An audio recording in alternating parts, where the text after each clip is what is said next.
morning, everybody. Welcome to Lockpod, Midwest's most dangerous podcast. We're pretty dangerous in Indiana too, according to Indy Star.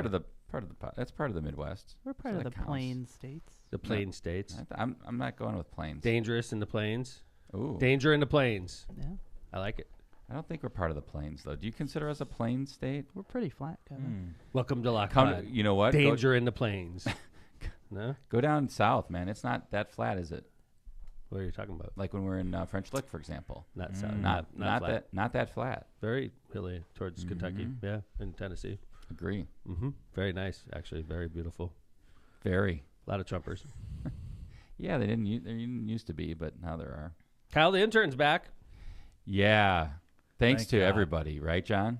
Thank for you. all the well wishes. And John's John's the happiest. I thought you meant we in a had bunch. something to do with his health. I was like, what are we? Well, some good vibes, good karma. Oh, is that what it is? Pause. Yeah. Kevin, you're correct. What? We are not part of the Plains. Whew. All right. The plains are like Kansas and Yeah. Nebraska and Iowa. Well, Iowa, yeah. Eastern Colorado, probably, and Yeah. east of the Rockies, Nebraska. west of the Mississippi, maybe That shit something is like that. boring driving through Iowa, that. You ever driven through that? I have I-80. I used to do that West. a lot. I did I the California to Chicago. I mean, Hammond to Napa. I did that probably 10 times. In law school, I remember on my birthday, I flew out to LAX. My dad wanted me to drive back with Matt. And then he picked me up at LAX, and we immediately headed east. That's awesome. I love drives like that. Do you? Yeah, I mean, it was a long one. I'm a good travel companion. 2.5, I think. 2.5 days, something like that. I'm a good travel companion. If you ever have a long drive, call I me up. appreciate that. Yeah, John's done a lot of long drives. Yeah, man. John picked Love us it. up in Arizona.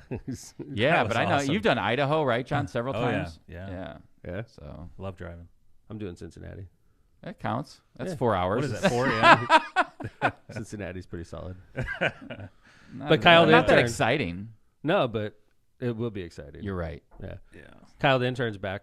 Welcome back, Kyle. Yes. I mean, he Glad was you're feeling he was better. down. He's in the hospital. He's Yeah. back. He's feeling better. He texted me. I know he's been in touch with John, and John's happy.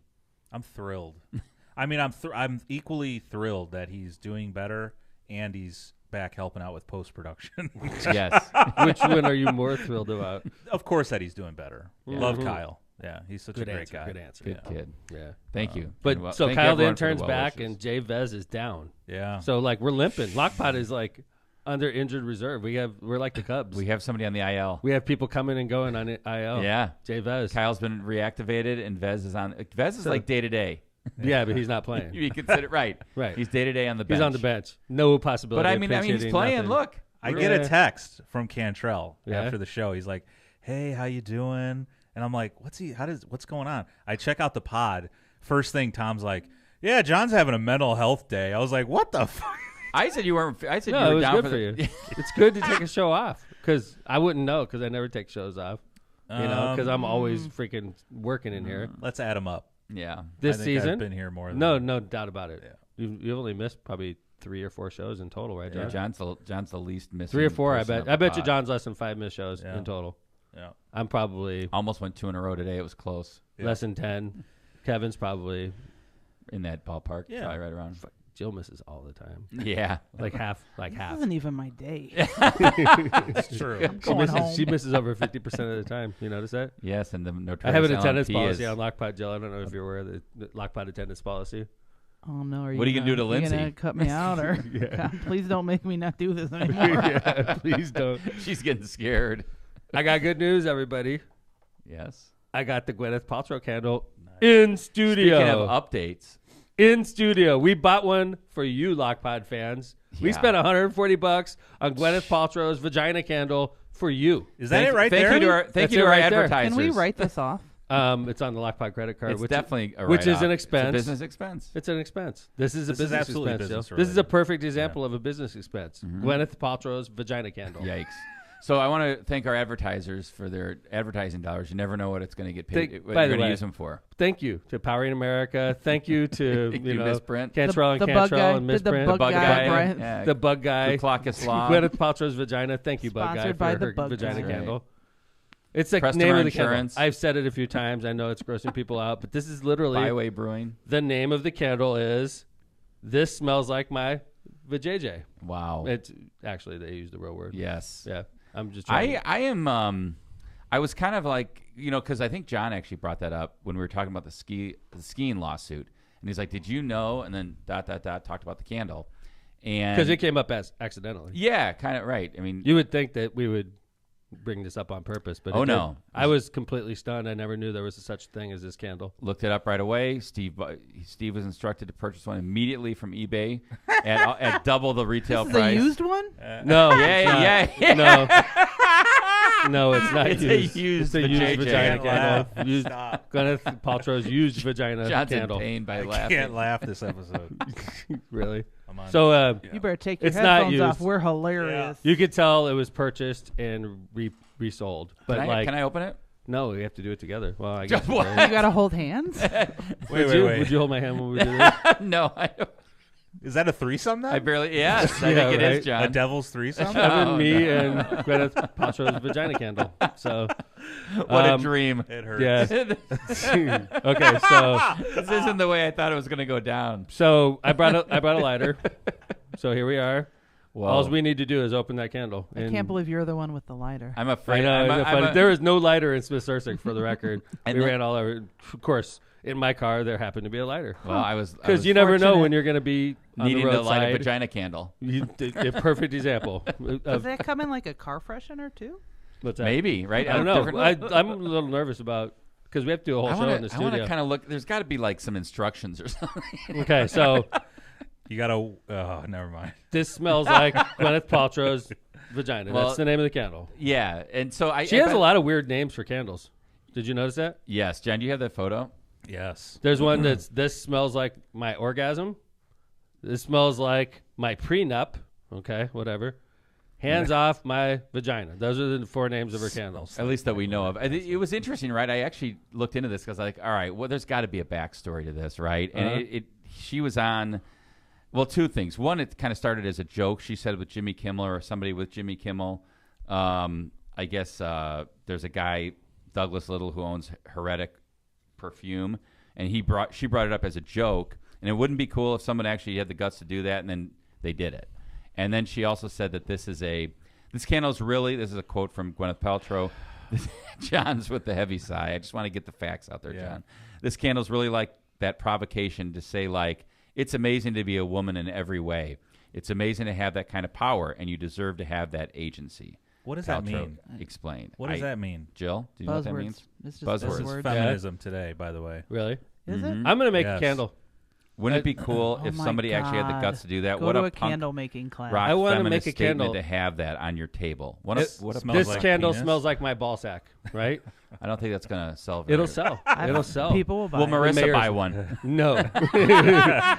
She has the real thing. It smells like my ball sack, and I have a feeling it won't sell as much as Gwyneth's Resting If dick Lindsay face. was here, resting dick face. if Lindsay was So here, she many. would be so offended by this Yeah. conversation. You could not have this. We're literally, this is the name of the candle. I cannot help that Gwyneth Paltrow named the candle this. I can't help that Steve, our manager, bought this candle on Lockpod credit card. I can't help these things. It's in studio. You directed him. Now it's time to light the candle, right? Can we open it and Yeah, just go see if ahead. there's any like instructions? I like the flower on the outside, by the way. Could we show the audience the flower? It's a very suggestive flower. I'll never look at that flower the same way again, Go to actually. the Kevin Cam here. Oh, Right? yeah. I Come forget what on. kind of flower it's a this is. caladium, isn't it? Oh, Is good. it? Wow, Jill, very it good. is. I don't know. Really? I Random looks- knowledge. Looks like a body part.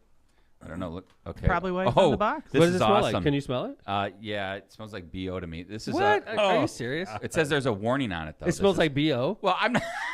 I mean, my initial. Unless it's just me, but That smells. Let me see. here you go. You said it smells. Here, Jill. I'll That give you the doesn't box. smell like BO. It smells like flowers, dude. How could you say that smells like BO? Well, it's kind of like BO mixed with flowers, in my opinion. Maybe not. I mean, that was just the initial. Where do you get BO from? That smells like a damn perfume. You see? It smells like a flower.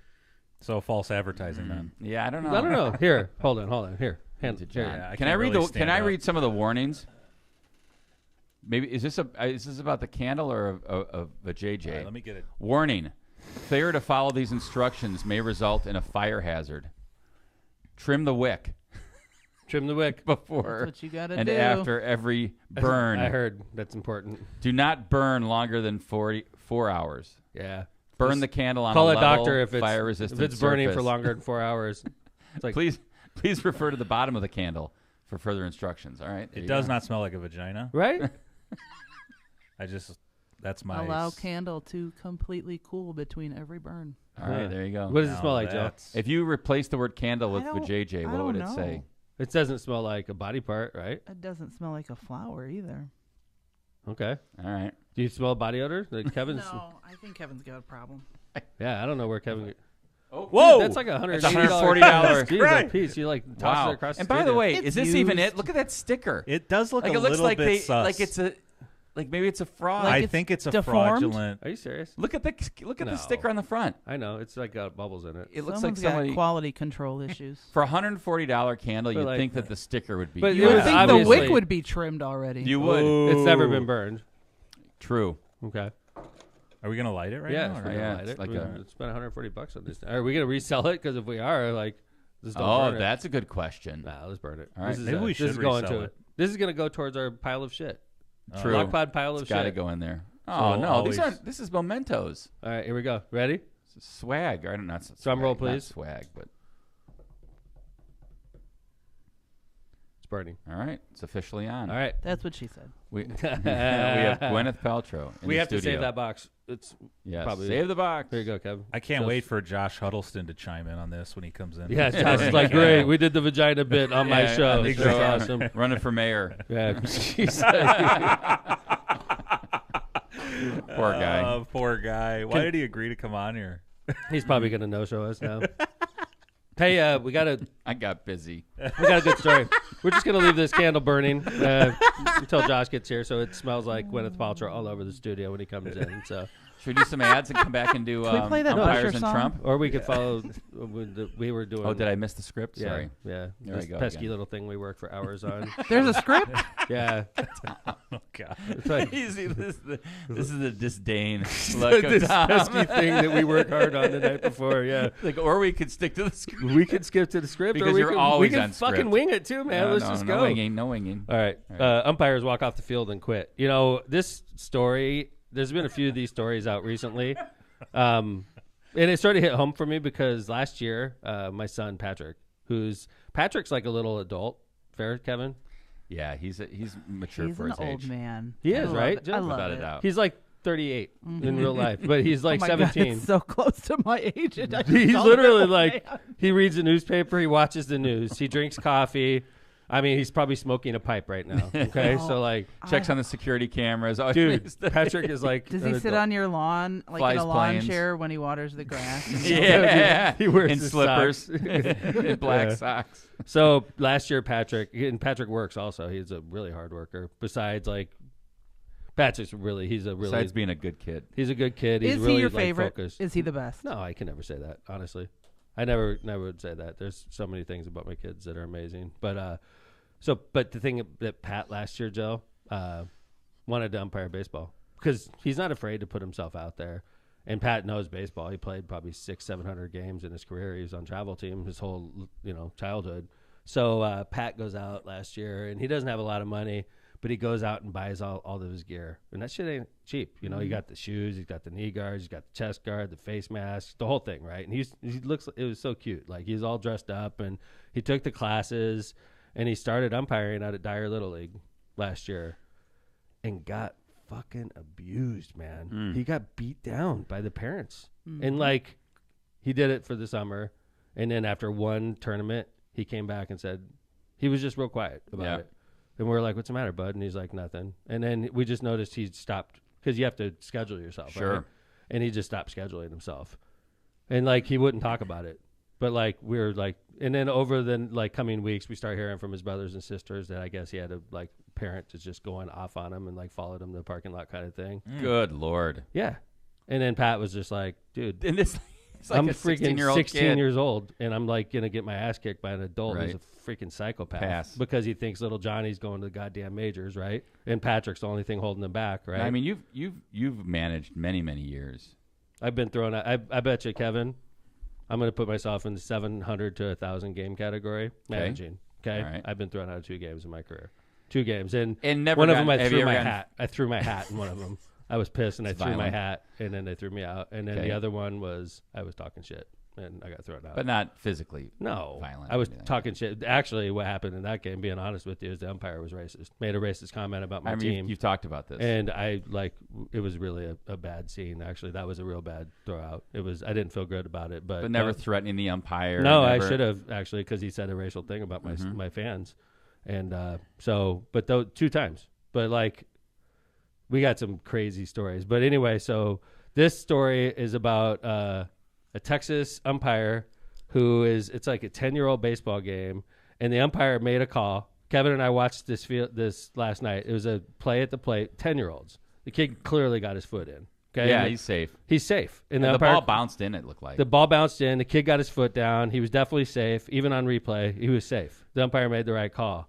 And the coach comes out and just basically puts 2 fists to his throat and pushes him on the ground. Yeah, maybe his face even. It was one of those plays, like, if you know baseball, it's like, you know how, like, when the ball skips in, you naturally have to raise your glove? Yeah. And then the kid got his foot down. Under. Right. He was clearly safe. It's like one of those plays. So, okay, John, go ahead. Hit it. Here we go. Are now working to interview both sides. Okay, there he goes. He literally, Whoa. so the kid slides in, clearly safe. The umpire calls him safe. Coach comes out, starts arguing. Umpire throws coach out. Coach, like, balls up 2 fists and hits him in the throat, and the umpire goes straight over onto his back, like, immediately, and, like, looks like he's knocked out. Yeah. Play that one more time. Yeah, go ahead and channel. I think if you could see the play, maybe even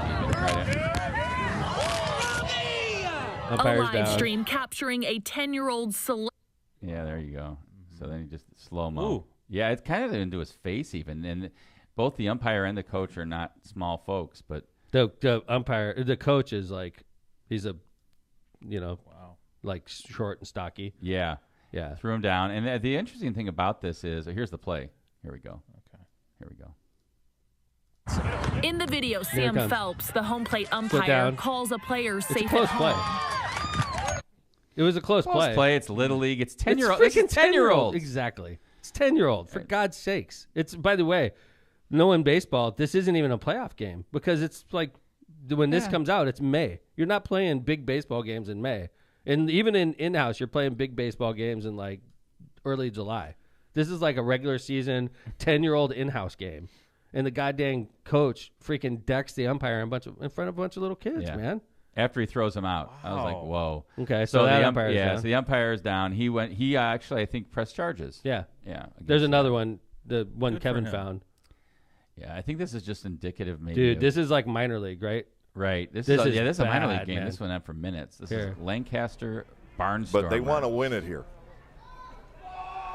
and reward the bullpen. 3-2, Torrance, chopper right side. They'll get the out at second, back to Double play. first. Safe. Not in time, and the Barnstormers win. Okay. This is going to precipitate one heck of an argument with the first base umpire, P.J. McConville. So they're the celebrating. Rockers are all over him. Yeah, it's like a close play. One team Barnstormers celebrating. Celebrate the win on The other team's arguing the fielder's call. choice grounder. We have an ejection. He's like right in the umpire's face. That is Logan Here comes the Morrison, coach. the first baseman who has been thrown out. Coach is being cool. And they are doing everything they can to keep him away There's a from player the that wants to kick umpire. his It's the ass. first baseman. Is it? Yeah, Yeah. where the safe call. He threw it. He hit him in the foot. There he throws his And now shoe off. Nate Caldwell indicating He goes- that he felt The umpire kind of is getting into it though. Yeah. Like he's going at the player pretty hard. He throws his shoe. and Caldwell's Oh! having- Here comes Outfielder an- comes over. Here comes another Marius player. gets into it with him. So Basically- this night certainly is not over. Derek Moshe. They're trying to walking all the way intervene. from first base out to the There's outfield fence, just getting Frank yelled Viola at, getting screaming. into it again. Wait, at this point, it's like umps versus. Dude, Yes. no cops. And basically, No security. the players and coaches are going to Is kick trying the to umpire's restore ass. order here. They're literally, I it's a think minor league Ross, baseball the game, winning guys. Manager may have just been thrown out. And it's funny, the team that won is telling the umps, go out, get moving. Yeah. It's Wow. weird. It was so. I mean, I don't. There's always been this kind of stuff in baseball, I guess. But I mean, accosting youth umpires is just.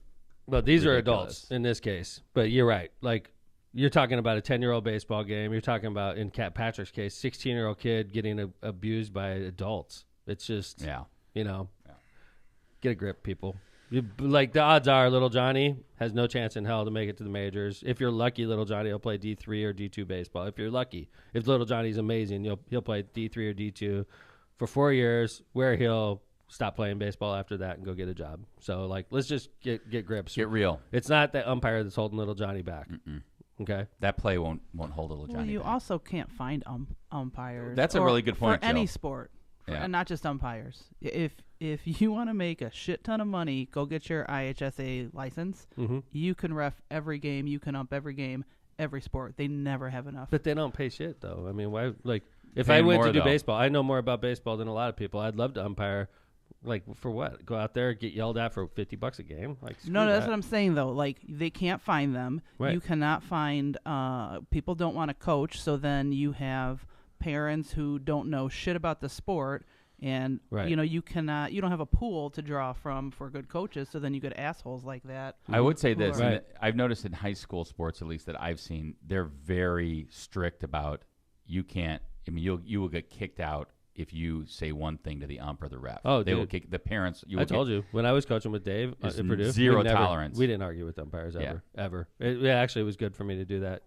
Dave Griffin, coach of Purdue Northwest baseball, taught me early on because I was sort of a hothead when I first got involved in baseball. I was sort of a hothead, and then I really calmed down a lot. And then when I coached with Dave, because I was managing my own travel team, but I was coaching for Dave, and when I did that, I literally changed how I operate towards umpires. I just said I'm not confrontational at all. Well, you're usually You not just going to live change with his it. call anyway. You're not ever going to win an argument, and especially if there's only one umpire there. By the way, No if there's one replay. umpire there, they're not going to change their mind. If there's two, you got a chance Maybe. sometimes, but with one, and a lot of times in baseball, you have one umpire. So like, what are you doing? You're arguing with the guy, asking him to change his mind. It's not going to happen.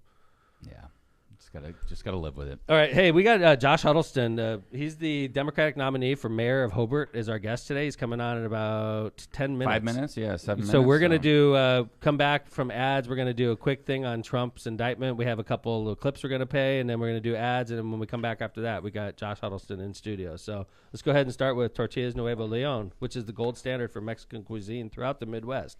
Look for Tortillas Nuevo Leon's popular red and white label at your local grocery store and enjoy quality Mexican products made with local expertise. Tortillas Nuevo León, hechas con amor, para ti y tu familia de todo corazón.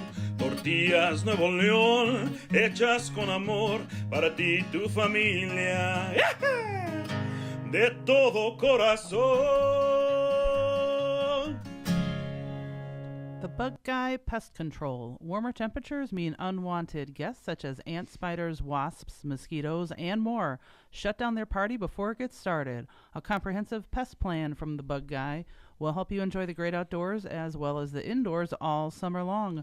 To solve your pest problem or start a preventative plan, call The Bug Guy today and tell the pest he's on the way. Call Brian at 219-810-7481. Calumet Brewing. Whether you're on the golf course or just spending a day in the sun, Michelob Ultra with only 95 calories, 2.6 carbs, and 4.2% ABV is the perfect beer for a summer day. Michelob Ultra brews a light lager that's worth every single sip. So no matter if you're kicking back after a long workout, a pickup game at the park, or a day out in the fairways, you're sure to enjoy this great light beer. Don't just drink it, enjoy it. You can also head over to the Michelob Ultra website and social media pages for details on this great family of beers. Enjoy the Ultra lifestyle with beers and cheers responsibly. Powering America.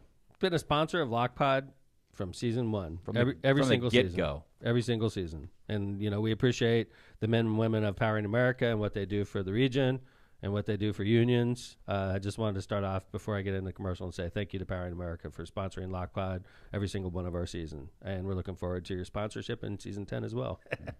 That's a good. That was Good. Good I made job. Steve's job easy. Yeah, man. You should get part of that commission. Are you looking for a new career in 2023? If so, you want to earn a competitive wage while you gain valuable hands-on experience as an electrician? If so, did we mention? Let's start over again, Power Wow. America. Looking for a new career in 2023? Earn a competitive wage while you gain valuable hands-on experience as an electrician. Did we mention employer-paid benefits, including health insurance, pension, and annuity? If so, visit JACT, JACT697.org. That's JACT697.org, sponsored by Powering America. Byway Brewing is a family-friendly microbrewery with a spacious tap room and outside patio. Our brewing equipment offers a unique backdrop for your private event like weddings, reunions, or corporate parties. Byway is conveniently located just off 8094 at the Kennedy Avenue South exit. Come on by and enjoy Byway's award-winning beers and unbeatable menu. For more information, check out bywaybrewing.beer. All right. Thank you to our sponsors. Thank you to our sponsors. We're going to do a quick stop before we hit the second half of ads. And like I said, in about 5 minutes or so, we're going to have Josh Huddlestun, the next mayor of Hobart. He's the Democratic nominee, in studio. We wanted to hit a quick stop real quick and update you on last show. We talked a lot about Trump's indictment on classified documents. This is not a deep dive, but it's interesting to me because, TikTok is beleaguered. It's under pressure from people like our attorney general. In fact, Montana outlawed TikTok. But I tell you, I've been on TikTok since my campaign for U.S. Senate, and my algorithm is dialed into politics like you wouldn't believe. And I get some crazy stuff. I get politics and music now. But this, and I'm sure some of you have heard this. It's the tape of Donald Trump speaking with a writer who's doing a book about him, a publisher, and 2 of his staff members at Mar-a-Lago. He's talking about basically, what's the gentleman's name, Kevin, that he was attacking? He was the defense secretary. I believe from reports I've read, it was General Milley. General Milley. And he's trying to prove that General Milley is lying in this conversation. And he's saying, he's talking to the publisher, he's talking to his writer, and there's 2 staff members. I believe both of those staff members were indicted, Kevin? No, I believe that one of them might have been Mr. Nada, who was indicted. So one of these people in this room gets indicted for conspiracy for helping Trump hide classified material. But in this interview, in this tape we're about to play, Donald Trump is literally bragging to these people about General Milley's and how General Milley's is lying and how Donald Trump's got the proof right here that General Milley's is lying about an invasion of Iraq. He's like, this is top secret material. This right here proves that General Milley is lying to you. And he's showing it to just regular schlubs with no security clearance at all. I think that's the key. Right. This is a top secret document that shows invasion plans of another country. And he's showing it to a reporter. He's showing it to a publisher and 2 dudes, none of whom have a security clearance. Well, and I think maybe, and I kind of lean on you, Tom, and about these instances because you're the only one I know that ever had a clearance. And so what I guess I would ask you is in your training in the Navy, were you instructed, like, not only do you not take the documents out, it's like you don't show them to anybody that doesn't have a clearance? Absolutely not. And I was talking about, I had information, a secret information on a nuclear reactor and an engineering system that was known by tens of thousands of sailors, hundreds of thousands of sailors. So it's not like it's secret. We don't want it to get out to the Russians. We don't want it to get out to our enemies because they could duplicate it, right?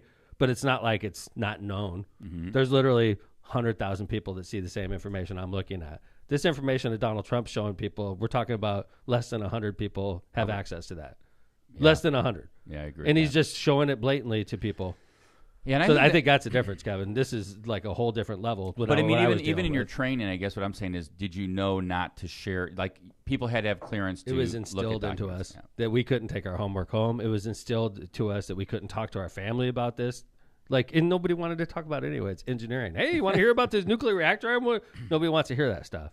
You want to talk about the invasion of Iran, a country that we're not planning on invading. The general public does, and I don't think we're about to invade Iran. Do you, Kevin? No. But like Donald Trump is showing just regular people, this could cause problems in the world. Kind of to make a personal point. Yeah. Like, I was right. I think he's showing off. He's just like, hey, look at me. I have access to this stuff, and General Milley's lying. I have proof right here that he's lying. Let's listen to the tape. Example, he said that I wanted to attack Iran. Isn't that amazing? I have a big pile of papers. This thing just came up. Look, this was him. They presented me this. This is off the record, but they presented me this. This was him. This was the Defense Department and him. Wow. We looked at some. This was him. This wasn't done by me. This was him. All sorts of stuff. Pages long, look. Wait a minute. Let's see here. Yeah. I just found this totally wins my case, except it's like highly confidential. Yeah. Secret. This is secret information. Look at this. You attacking. By the way, isn't that incredible? Yeah. I was just thinking, because we were talking about it, and he said he wanted to attack Iran. You did. this was done by the military and given to me. I think we can probably, right? I don't know. We'll have to see.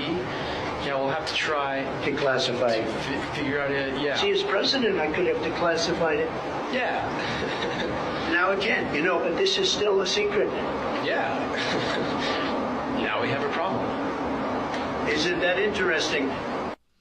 Dude, this shows he is aware that it's secret. He knows it's secret, and he's showing other people. This is like gonna hang him. John, what do you think? Was this audio in the indictment? It was part of the recording. I thought so. It was presented to the grand part of jury. this transcript, John, was in it. It had to do with when he was in New Jersey, and allegedly presented this document to a publisher and a writer and discussed it. And the document does have a classification on it. That staffer is just like laughing. You So can tell he's uncomfortable. so It's the writer. So it's nervous. The writer. Because he's like, hey, you could write about this, right? And he's like, I have to check. That's the staffer saying that because it's the the staffer. staffer's I thought it was like, the writer. we need, and John's right. It's like nervous laughter. Right, Yeah. John? Yeah. Because he's like, I don't think I'm supposed to be seeing this. Well, I think the staffer probably knows that he's not to be showing it to somebody else. Because, like, for example, if one of the staffers was this NADA guy, and I don't know if it was or not, the Navy guy, he had a clearance, I'm sure, at some point. Yeah, he did. Right. I did too, but you can't show me invasion plans for Iran, Kevin. And I think his nervousness had to do with showing it to the writer and publisher. Like, he's trying to show, I'd be nervous like, he's showing it to me. If he's showing it to me, I'm like, I don't want to see this shit. And like, what did he say at doing? The end? Like, now we have a problem? Yes. And now we have a problem. God. And is this the, what are they? These are some of the photos of the storage room. So now, Kevin, you presented something last night that was interesting to me about the attorney and the presentation the attorney made to the FBI because he thought there was only 11 boxes, and then the attorney found out differently. Yeah. So this is interesting, and if you have time, I would encourage anyone, to read the indictment and make your own conclusion. And I'm not going to even kind of like scratch the surface on like the argument that there's, two forms of justice in the U.S. and like Trump's getting one of them and Hillary and the Bidens are getting another. I'm talking about just read the indictment. I think I heard Bill Barr even say, this is serious. If these allegations are true, they're very serious. Well, Bill Barr and Trump freaking hate each other. Okay, agree. I give you that, John. So the other thing that I found was interesting, and this has to do with the attorney certification. So basically, Trump got served a subpoena, and they said, you need to do a diligent search. This is May of 22. You need to do a diligent search on all the things you have and give us everything you've got. Give us all the classified documents you have and certify that you've done a diligent search and that you're giving us everything. So he meets with an attorney in May. He says, come back June 2nd, and I'll let you look through everything, and you can search through everything, and we'll make the certification. Attorney comes back. During that time, though, the FBI has video allegedly that shows that there were like 60-some boxes that were in the storage area, and when the attorney showed up, there were a lot less, like half or less of those boxes. And the attorney didn't know boxes were taken away. So the attorney goes through the boxes that are there and says, okay, I found 38 documents. Meets with Trump. Trump's like, hey, did you find anything good or bad? And if you found anything bad, he kind of makes this like plucking motion, like get rid of it. Mm-hmm. The attorney has notes on that, I guess, or an audio note on that. The attorney ended up telling that to the FBI. He got forced to tell that to the FBI whether or not it was privileged or not, I guess that's for later. But he did end up telling that to the FBI, or he had to turn over his notes to the FBI. And then ended up where he made the certification based on only the boxes. He thought it was all the boxes. So the certification is made by an attorney, another attorney, by the way, which is weird anyway, and signs off on, here's everything. Well, it ends up the video shows that there was a lot more that the attorney didn't even know about. And that's actually part of the... Did the attorney get indicted also? He did not, because he probably didn't have any knowledge. He's probably a cooperating witness, right? I'm well, sure. At least his notes are cooperating. I don't know if he testified before the grand jury or not. He's going to get in trouble if not, man. I would cooperate if I was I'm just saying, attorney. I don't know if they called him. You don't know if they called him for the grand jury or not, but they definitely have his notes and his audio notes is what I heard. Maybe. I mean, probably. And they would be like, attorney, you made a representation to us that these were all the documents, and it wasn't. There was boxes and boxes of documents. So they're going to obviously confront him about that. They could, but the attorney could also use privilege as a reason not to answer, which is why I think they definitely have his notes and they have his information. Like if in furtherance of a crime, you could pierce the veil of privilege? I don't know. If it's in furtherance of a crime? Well, you'd have to show if you're knowledge. if I'm using you as a lawyer to commit a crime. And that's one of the allegations in the indictment, Tom, That's right. against Trump. Right. Right. So the attorney didn't. I don't think the attorney knew, and that was the point. So all right, we can we play one TikTok on the way out while Jill goes out and grabs Josh? This TikTok's important because if you remember in 2016 when Donald Trump was running for president of the United States, there was a situation with Hillary Clinton where she was careless with classified emails, and she had a server in her house, and it was not a proper setup. And Donald Trump was railing on this when he was candidate. It was a big issue in the 2016 campaign. Right. So we'll go ahead and play that. When we come back, we'll do some ads, and then we're going right into Josh Huddlestun. You got it, John? I mean, it says it's playing, but it's not. You don't have any audio? Yeah, no audio. The second link, John. This is it. It's I thought that was there's no audio. No. Oh, okay. All right. Well, sorry, it's guys. it's It's not basically playing Trump in 2016 saying how his Important. administration is going to be the king of making sure that they enforce the classified Hold on, documents let me law. see if it works this way. Oh wow. Can't have someone There you go. in the Oval Office who doesn't understand the meaning of the word confidential or classified. This was not just extreme carelessness with classified material, which is still totally disqualifying. This is calculated, deliberate, premeditated misconduct followed by a cover-up. In my administration, I'm going to enforce all laws concerning the protection of classified information. No one will be above the law. A little bit telling there. Crazy, Or right? Prophetic. Yeah. I mean, by the way, that is true what he's saying. Nothing happened to her, but whatever. No, I Anyways, mean, moving on. that's fine, dude. And on to Cantrell and Cantrell. Yeah. Yeah. It's perfect. Hey, timing. Josh Huddleston's in the studio. Nice to see you. Oh, you're we're not gonna on get that. hold. We're gonna get that mic working. Yeah. Is that it? We're out. Yeah, We're you're in. in. I got to get closer. Happy No, to you're be good. Here. No, you're Happy good. to be here. How do you like the smell of the studio? It smells delectable. You're like, it smells musty. It does a little bit. Thank you. Yeah. That was my take on it. Cantrell and Cantrell.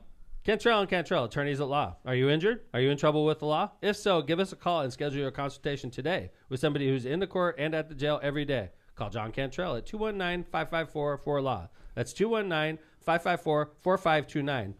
Or call Kristen Cantrell as well, same number. Or visit their website at bettercallcantrell.com. John and his wife, Kristen, make a great team and are waiting to hear from you. Rogers Roofing. When you want the best for your home and family, trust the best in the business, Rogers Roofing.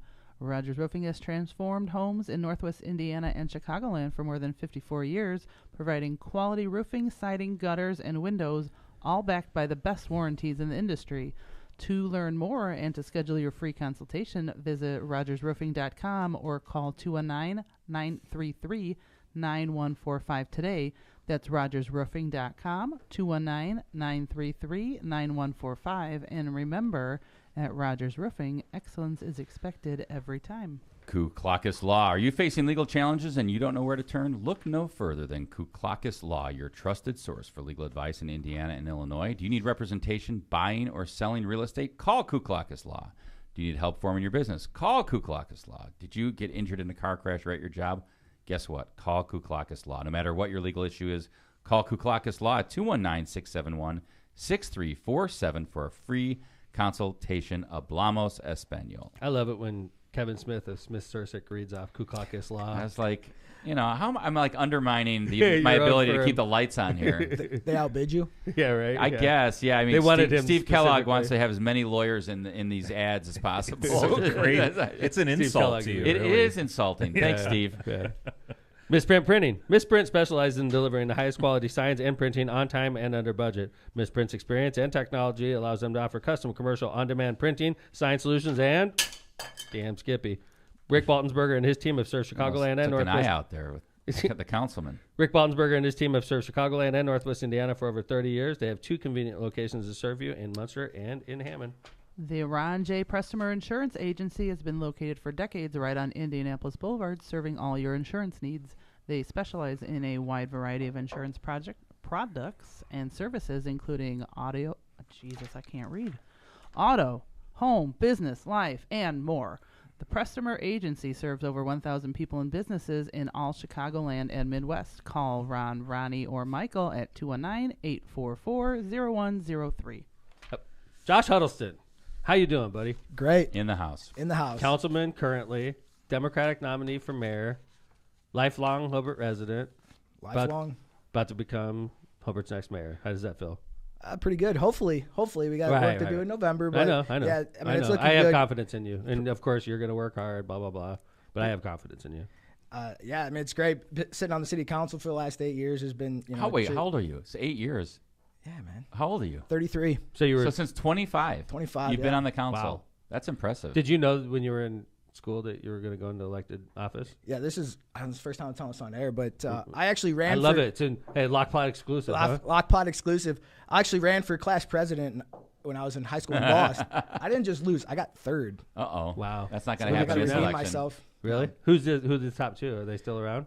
Yeah, I think they were. Yeah, one of them finished like top in our class, and all right, so it's forth. respectable. Respectful, right? Yeah. An academic. And then the second one was a little sleeper, and then I got third. I was surprised, but we learned a lot during that campaign in high school. We regrouped and came back. To never repeat those mistakes again. Yeah, sometimes you lose. Those are the best lessons. So we geared up. And how does it feel to kind of be on this precipice of just about ready to be the top executive in your hometown?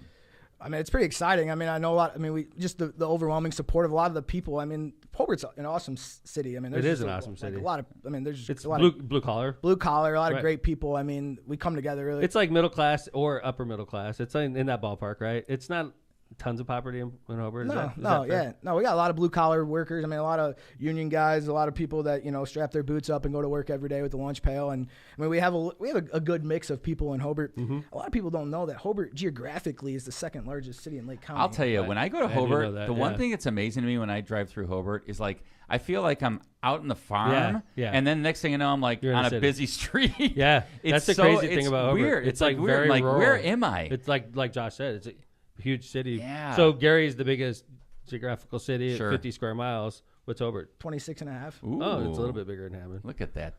Think about that. It's bigger than Hammond. And I always think Hammond's big. Hammond is geographically because it's a L. That's why it's big. But it causes problems when you got to pave roads and run sewers. I mean, you got to go a long way. Have police go 26 miles. Yeah, what's the population? About 30,000. So think about that. Challenge. That's the challenge. Bigger than Hammond, half the less than half the population. That's the challenge.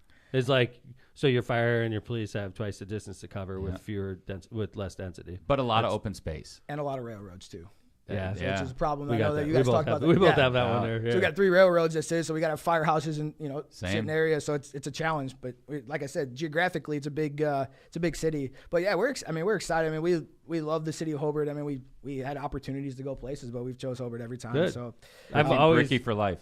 I've always been close to the mayor of Hobart. Ever since my career started, so no pressure, Josh. We'll see how today goes. Don't beat me up. Don't be messing that up. No, because when I came in, it was Mayor Linda, and then Mayor Brian. Mayor Linda's a sweetheart. I'm still friends with her to this day. But Mayor Brian took over. Right, it was Mayor Brian next, and he's in his 4th term. Yep, fourth term. Brian and I were good friends his whole term. And he's a great guy. And the interesting thing is Mayor Snedecor, who's never come on Lockpod, we definitely got to get him on here, right? But Mayor Snedecor switched parties about a year ago, or a couple years ago now. And became, it was a couple years ago, and became a Republican. He was a Democrat his whole career, which didn't surprise me because I know Brian. I don't think it surprised you, right, Josh? No, he's pretty conservative in his right. He was always very conservative. And Josh, he still supports you, and he's a Republican mayor, and he's supporting you for Democratic mayor. Is that a fair statement? I mean, we work together well on the council, so I mean, it's been, Hobart's unique in the sense that like our council, we get along. There's not a lot of infighting. I mean, a lot of our votes are 7-0, 6-1, 5-2. That's not a bad thing. What's the makeup politically? We have 6 Democrats, 1 Republican on the council, and so I mean, can you tell? Like, is the Republican like stick out sometimes and be difficult, or is it just? No, it's together. That's great. If you didn't know who was who, you wouldn't have any idea. I think that's what's interesting in local politics, especially locally. It's mostly about like where you at on the issues that affect the community. Right, Kevin. Right. It's not you're not usually talking about national issues. Kevin, the interesting thing is where national issues are brought into cities. That's where you start developing problems. Agree. And you see that going on in LaPorte right now. Or in school boards even. School right? boards, yeah, for sure. Right. Great example. But like in LaPorte, you're starting to see national issues seep into like city and county races, right? Yes. And it's turning into like you got like Trump stuff going on. And I'm not saying it's all Trump's fault. Right. But you're seeing national issues take over LaPorte County right now, and it's ugly. It's ugly as hell. I agree with you, Kev. Yep. You got to leave that stuff out. I'll tell you, when I ran, I had yard signs, and obviously it says Democrat on it, and people put tape over it. They're like, I want your yard sign. I want to support you, but I don't want it to say that word. I'm like, it's crazy to me, though. But like, who cares? Put that the tape level on there, right? that level is kind of, it's just, it's crazy. And that's interesting to me, Josh, because I think that's a indication of like where America is. It's like you feel like so polarized, like some people that consider themselves Republicans won't even like say the word Democrat, or Democrats don't want anything to do with anybody who's a Trump supporter or something. It's crazy. It's Kevin, just I so ran into polarized. that so much, as you know, Polarized. in the Senate race. I ran into that so much. It's like people are like, I like you, but you're a Democrat. It's weird. But when you're on the campaign trail, you meet people and you connect with them, and you go to a baseball game, whatever, with them, or you would have a beer with them. But from like a political standpoint, it's just so polarizing. How about this, Josh? I was at the Dead Show the other day with Kevin. Okay, and at that show, Kevin, there's probably 40% Republicans at least. Probably Trump supporting Republicans, a lot. At the Dead Show? Okay, let's say 30 to 40. They were there. Sure, a few, but, yeah. Like, you would never know it in a million years. Dead Show's a place where nobody cares what you're doing. Everybody's just enjoy freaking chilling and enjoying each other's company. And I was high-fiving people. People were buying each other's beers. Somebody, like, bought me a beer, just like Rando. It's like a great community, right? And then, like, you don't even think about. I was thinking, one guy was like, I was talking to him, nice guy, and I was thinking to myself, this person's probably a Trump supporter, because you could just I could sort of tell. I just got that vibe from him at the Dead Show. But what I'm saying is, it didn't matter there, right? Sure doesn't matter. But like, if just him like and I walked outside and then we started talking about like any other issue, we probably wouldn't like each other. But in that situation, yeah, I think it's one of those things with politics that, like, again, I think what I like about local politics, at least around here, is that national issues don't seem to really seep in, except for LaPorte, as you pointed out, Mayor. And that usually is what makes the community better, right? Because you're dealing with community issues, and you can disagree on community issues, and people do. Yeah. Not necessarily about party lines. One of the questions I had for you, Josh, was, as councilman, what have you enjoyed the most about serving your community? There's a lot of things, but mostly, I think helping people. Helping people solve issues. That's really, obviously we do a lot of stuff, vote on the budget and so on and so forth, but helping the people that, maybe couldn't get help before, helping them connect the dots or navigate City Hall. City government as a whole, and a lot of people don't realize that, like, when there's a project going on, everyone, they think it's all their tax dollars and stuff. So just helping people navigate that, get information out. I was like one of the first council members to put the agenda online. So our council agenda, park board agenda, and people started to respect that, and they started to pay more attention and just getting information out there. So just helping people understand kind of government as a whole, and then helping them solve problems. Like when roads get paved, people are like, they think it's the greatest thing that their road's been paved, hadn't been paved in 20 years or whatever. So that's exciting. Let me ask you another question then. What are you most nervous about? Because you've got to be. I had a lunch the other day with Eddie Melton, and it's definitely hit him. I'm going to be the next mayor of Gary, and you could tell like he's preparing himself. But like, it was a lot different than the first time I met with him after he won. I'm sure you've had plenty of time to reflect since your primary victory. What keeps you up at night now, Josh? I think being a failure. I think there's, when you look at a city, what I define success, what Kevin defines success, what Mayor Tom defines success is different than what everyone else would define success. And so kind of the path that you go down, and some of these projects take years to come to fruition. And if it's a failure, it's not exactly what you thought it was going to be, or solve the problem you thought it was going to be. So I think being a failure, in terms of, the outlook and not being successful, that's what keeps me up at night. I work hard. I'm going to go out there and do the best I can. But at the end of the day, like, the voters are that's your boss. And the buck stops with you all of a sudden. Yeah. Right? I think that's what keeps me up at night. Familiar with it, you being around the city hall for the last 8 years. Those things, that doesn't the day to day. I understand it. The experience on the council is going to help me. I think just being a failure in my hometown is what keeps me up at night, because at the end of the day, like, those are my friends and my friends' family. Sure, yeah. And I got to look them in the eyes and be like, hey, I want to flip the tables a little bit and ask Mayor Tom this question, because you got like a veteran, seasoned mayor, right? I love it. I want you to go back 20 years, and I want you to tell Josh what made you nervous when you first walked into City Hall. I had big shoes to fill. The media didn't like me when I walked in, and what I've learned I've learned a lot since then. Okay, and I tell that openly, and I'm going to tell you, like, I made mistakes. I did things early on I wouldn't do now, right? But that's just going to come. You're going to make mistakes, Josh. you're going to make a lot of mistakes. Okay. And Right, coming to grips with that though is a healthy thing, bud. Like I tell people I make mistakes. Sometimes I screw up, and I think your bosses, the residents of Hobart, are going to appreciate frankness like that. It's like, you're a young man. You've never been a mayor before. You're not going to be perfect. Just coming to grips with that is very important, in my opinion. It really is. Like that's like reflecting 20 years. And I made so many mistakes. You've said on numerous occasions, you've said, it took me probably a good year to 18 months to really feel that I was in that's where I was supposed to be, and I was in that job for a reason. I think it was even longer than that. Yeah. I think I would say 5 years, even after my first. I started getting better, and then I think I was operating at a real high level after about 7. Josh, you said something that was very important also just now. You said a lot of the projects you start, you made, it takes a few years. A lot of projects, the big expensive projects, take like 7-8 years. You have to line up federal money. You have to go through the NERC process. You have to get it engineered. So a lot of times you'll see a mayor that starts a project and does a good thing and then screws up, and then they get fired. And the next mayor comes in and gets all the credit. I'm all for like Josh just going for re-election, and he's going to make those. You're going to see those projects to the end, man. You're going to be like Mayor Tom. No, I'm not 20 saying years. that Josh is going to do that. I know. I'm just saying like make sure that you're good with your bosses so that you can see those projects to fruition, bud. Yeah, I think one of the other things too that's going to help me is like Mayor Tom. When I first got in the council, 8 years ago, we got lunch, and I think having that network. Well, that, and then there was another place somewhere that Mexican place. Yeah, is it El Taco out here? No, it wasn't. There was a different one somewhere. I'm a good Mexican restaurant guy, but I do meet with elected officials a lot. And he was memorable to me, but it was he was like, wait, where do we go? No, I met with you for dinner at Asparagus for sure. One of the things that reaching out to let me tell my story here, Mayor. My bad. We never met at Asparagus. That was a different guy. Jesus, that's embarrassing. But just having that network with people and being able to reach out to the mayors and having a good relationship with Brian and yourself and other mayors throughout Lake County. Hey Josh, we should go to Asparagus together. We should. Just to make sure the mayor can say you went there with you. It's a great restaurant. Josh is awesome. He's going to be excellent.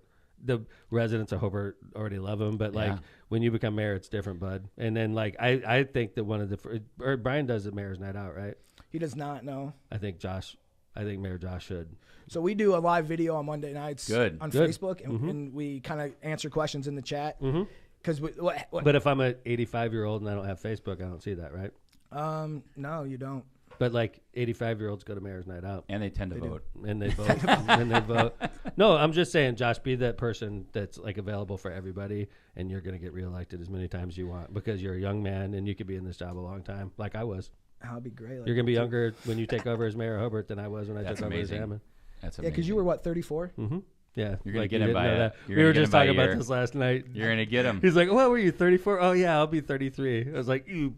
When you put the clip up on the Facebook page, the Lockpod page, someone texted me and told me that I needed to tell you this is like when MJ told Magic Johnson he was the sheriff in town. I love it, baby. I love it, baby. I love it. Josh has a funny ass story though. So, Josh, you and I I'm trying to remember how this went down. You told me. You were at Asparagus? Oh, no. Okay, so we were not I was Asparagus. at the Spaniels it was Mayor Snedecor's inauguration or something. Round table. The mayor's round table. That's right. And then I showed up, and the Spaniels were friends of ours, Kevin, because they played the Festival of Lakes a few times. Absolutely. It's a famous what would you call a rhythm and blues? Yeah, doo-wop, rhythm and blues, something like that. But they also have a connection to Mayor Snedecor. I met them through Mayor Snedecor. That. So Snedecor had them playing at one of his events. And Josh, you tell the story from here. So the mayor, the round table's at our Hobart Community Center, and the mayor invited all the council members, and I showed up, and I'm sitting at the table in the back, I think it was one of my first years on the council, so super fresh. I'm sitting in the back, just kind of observing everything, just soaking it all in, and the lead singer from the Spaniels comes up to me. And he said, "Hey, man, where's your dad at?" I'm like, "My dad? My mom's a single mom. I haven't seen my dad in 25 years. I don't know where he's at." He's like, "No, he was just here." I'm like, "No, if my dad's here, we're in bad shape." And he's like, "Hey, stop messing with me, man." I'm like, honestly, my parents have been divorced. I don't know. My dad's here. We're in trouble. He's like, "Come on, man. Where's Mayor Tom at?" I'm like, "Mayor Tom is not my dad." That is awesome. He's a good-looking young man. Yeah, I'll take pride in that. Yeah. Well, now you got to invite your dad over to City Hall. By the way, it's not impossible. Lindsay's just only a couple years younger than you, Josh. Well, Lindsay's 2 years younger than you. Yeah. So, Look at you guys. Look at me, man. Father and son duo. I don't know about you all never that. You guys are pushing it a little bit there. I am old enough to be your dad. That is messed up. Where do you see yourself where do you see the city in 4 years? Better. Yeah. I mean, we got a lot of challenges. I mean, it's not all sunshine and rainbows. Well, you have a financial issue that I know Mayor Snedeker worked on and got legislation passed by the State House, which they needed to get involved because it's a refund of property taxes. That's a very large number. Yeah, it's the most ludicrous thing in the world. It is. I mean they were overassessed. They paid more in taxes. Big box stores. The big box appeals, and then the city is in the school district too. I mean, Maryville Schools is putting a big bill out or writing a big check. I mean, that's a big financial burden on us, and so basically the mall appealed their taxes, and we got to pay $20 million. But that's all worked out, though. I mean, it's just repaying the debt now, right? Yeah, but I mean, that's a hit to our general fund. I mean, that's a big deal to us. Still a payment every year. Yeah. I mean, luckily we got some legislation passed, but I don't think it needs to stop there. I mean, I think this needs to be looked at from a bigger spectrum. No city's immune to it. Is that so? Budget issues that going to be your biggest challenge, you think? Yeah, the budget issues are that. Because I mean, crime thankfully is not very prevalent in your community, Hobart. No, I mean, really, the crime is pretty. I mean, it's low. It's trending down in Hobart. I mean, even with our Route 30 corridor, which a lot of the crime would be, retail. Right. But it's trending down. I mean, our police do a really good job, and we're doing a lot of things. Proactive LPR cameras, that kind of stuff. Awesome, that's starting to. Body cams for the officers. Oh, we do not have body cams. You should try to look on that. Police will be resistant, but I think now police officers love them. Honestly, it saves us a lot of litigation. A lot of litigation, because a lot of times, say somebody was inclined to sue a police officer for an arrest, and of course that person was acting like an angel the whole time, right? So when they come into the police department to file a complaint, we pull that body cam out and show it to them, and we're like, "Do you still want to press charges?" They're like, "No, thank you," and they leave because they were acting like an asshole. Yeah, it's interesting. 9 times out of 10. Yeah, it saves us litigation costs. I was going to ask you also, Josh, from folks that are in west part of the county or south part of the county may not get to Hobart. Tell those folks why you think it's why come visit Hobart? Honestly, I mean, we're one of the only cities to have a lake. We have a beautiful lake downtown. I mean, our downtown's has made a lake resurgence. on the downtown. Yeah, I mean, Lake you can George. walk the lakefront. I mean, it's pretty awesome. It's really cool. It's a great bike ride, Kev. Yes, it is. It's Oak Savannah, whatever that's called. Yeah, you have to go through Griffith. It's sort of a pain in the ass for us because we have to go down to Griffith and then over, which is sort of a pain. But like you said, you've got this gorgeous lake right off of downtown and a really cool downtown, by the way. Yeah. It's coming back. I mean, we do the hometown country jams, which brings a lot of people. We do Thursdays. We do concerts or market on the Lake George. We got our downtown businesses are making a comeback. I mean, we have a lot of restaurants that are. I mean, we got people that come from all over to come to our restaurants because they're unique and they're delicious. So I mean, there's a lot of reasons to come to Hobart. Obviously, a lot of people come to the Route 30 corridor for the mall and. But go downtown Hobart. I think anybody who's out there is just looking for something to do. Go downtown Hobart. Check it out. It's really a cool place. We're the best kept secret in the county. I mean, it's a beautiful town. It's a beautiful city. Honestly, Hobart's it reminds me of a typical what you would picture in your mind for a typical Indiana city. Right. That's not in Lake County. Right. That's not. You would never think. You would think this is in southern Indiana. There's a rural aspect to it, even though it's right near one of the most urban areas in the country, right? Right around the steel mills and stuff, and yet you still have a rural feel to your city. We got the apple orchard, which in October, it's packed. It is gorgeous. Albanese is in Hobart. I mean, there's a lot of stuff in Hobart that people don't even realize. Well, 30 adds a lot. Yeah, Hobart's a great city. Mayor Snedeker has been a great mayor.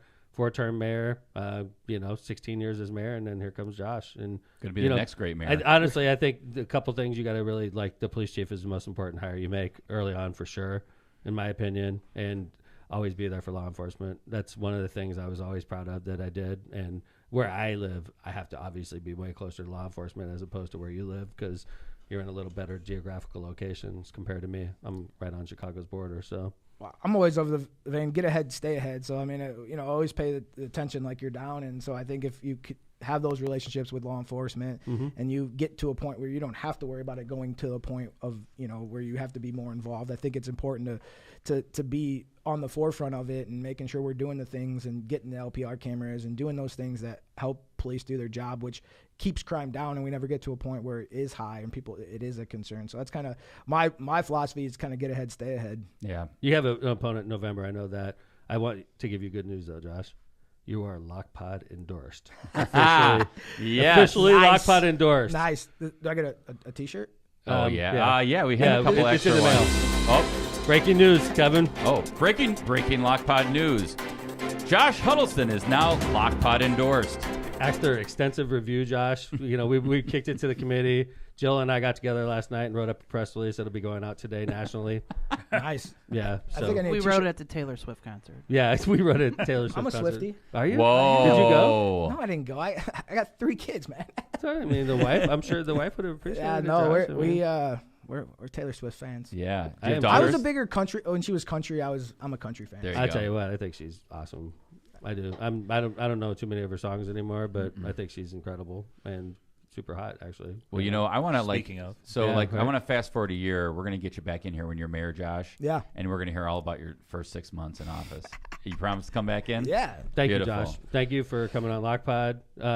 We are very selective about who we endorse. We want to make sure they're going to win. So we determined that you're going to beat the independent candidate, and we're going to be undefeated with LockPod endorsed candidates. So congratulations. Thank you. Appreciate it. Appreciate you coming in. And thanks to the committee. I mean, I'm sure they spent a lot of time. They did. They did. It was extensive. By the way, LockPod also endorsed Eddie Melton for mayor, and he won. Look at that. Wow. So, yeah, we're very selective about who we endorse. I think... Wait, did you endorse the guy for Chicago? Yeah, Vallis lost. Yeah, we endorsed me for Senate too, right? Yeah. Oh. All right, we're betting. You're gonna pull us over. You're gonna pull us over 500. Hey, no pressure, no pressure, dude. Don't let us down, Josh. Jeez, okay? that's a lot of. I mean, Josh Huddlestun, you're gonna be an awesome mayor for Hobart. Yes. I'm looking forward to being there with you and being your friend and watching what you do for the city because you're an excellent young professional and you're gonna be an amazing mayor. I know that. I appreciate it. Thanks for coming on LockPod. Thanks for having me. Yeah, man. And, we have a video we're going to play on the way out about Taylor Swift becoming president of the United States. The only thing holding her back is the Constitution. It's a good little clip we're going to play on the way out. But I want to say thank you to Jill for coming on the show and doing a great job again today. Jay Vez, great to have you back in the studio, even though you're limping around, but we know you'll be back to full steam. Thanks. Kevin Smith, thanks again for being my great partner in crime and coming to you from the locomotive on Midwest Most Dangerous Podcast. On the way out, we're going to play why Taylor Swift is going to be our next president of the United States, or why she can't be. Take care, everybody. LockPod is out. Taylor Swift could be the president of the United States. The only thing keeping her from it is possibly the Constitution. Possibly Article 2 of the Constitution. Hear me out, okay? First thing you need to know is that video I stitched earlier, that is from Philadelphia, last night, Lincoln Financial Field, where the Eagles play, baby. And they have 70,000 seats in that arena. She's doing 3 shows. 210,000 people bought seats to this weekend of concerts. There were still 20,000 people outside the stadium just listening and dancing. That's the pull this lady has. Hillary Clinton, in 2016, was in Philadelphia for the Democratic National Convention. 3 nights they were there. Were they at Lincoln Financial Field? No. Where were they? They were at Wells Fargo Center, next door, like an 18,000-seat arena, because they couldn't fill Lincoln Financial Field because they're not Taylor Swift. Donald Trump's always talking about his big crowds. Donald, when have you ever sold out a fucking stadium, baby? You've never done that. You do airports. You do Cessna airports. And you have a merch line 4 hours deep, Donald Trump? Do you? No. Taylor Swift had a 4-hour-long merch line the day before the concert series even started down in Philly. The day before it started. I have never seen this many white women in one place in Philadelphia, and I regularly used to go to brunch and farmers markets. The only thing stopping Taylor is possibly Article 2, Section 1, Clause 5 of the Constitution. Because as all Taylor Swift fans know, she was born December 13th, 1989. Which means on Election Day, Taylor Swift will be 34 years old. Election Day 2024. And Article 2 states you have to be 35 years old to be the president. Now, Taylor could argue that, hey, you have to be 35 to be president. Doesn't mean you have to be 35 to run for president. Because on January 20, 2025, she will be 35. And you know who proved that you can do that? Joe fucking Biden. Because Joe Biden ran for the Senate when he was 29 years old, but you have to be 30 years old to be a senator. And Joe Biden won the election when he was 29, and he waited to be sworn in until he was 30. I'm dead serious. So Joe Biden proves that Taylor Swift could run for the presidency, and her crowds prove she'd probably win. She would most definitely win. Oh, they're going to throw mud at her? She took down Kanye, okay? Where's Kanye right now? Huh? Where is he? Exactly.